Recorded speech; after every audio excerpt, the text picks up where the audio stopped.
Hi అండి, అందరికీ నమస్కారం. మరుగుమందు ఏ విధంగా తయారు చేస్తారు, ఈ మరుగుమందు వల్ల ఉపయోగాలేంటి, దాని గురించి తెలుసుకుందాము. ఈ మరుగుమందు ఎవరినైనా సరే వశపరుచుకునే శక్తి ఉంటుందండి. ఎంతటి మొండి వ్యక్తులైనా సరే, ఎలాంటి కఠిన హృదయం ఉన్నా సరే, ఈ మందు వల్ల వాళ్ళని మనం మార్చుకోవచ్చు. మన మీద ప్రేమ అనేది విపరీతంగా పెంచుకోవచ్చండి.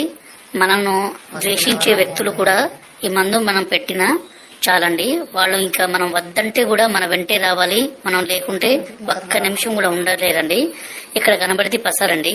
దీన్ని మనం బట్టలకి, చెప్పులకి, తలకి పోయడం ద్వారా ఎలాంటి మొండి వ్యక్తులైనా సరే మారిపోతారండి. అలాగే దీని పక్కన పౌడర్ అండి. ఈ పౌడర్ ని మనం అన్నంలో గాని, కర్రీస్ లో గాని, స్వీట్ లో గాని, కూల్ డ్రింక్స్ లో గాని, జ్యూస్ లో గాని కలిపి ఇవ్వచ్చండి. ఈ మరుగుమందు వల్ల ఎలాంటి చిన్నపాటి సైడ్ ఎఫెక్ట్స్ కూడా ఉండవండి. ఎందుకంటే స్వయంగా మేము తయారు చేస్తాం కాబట్టి.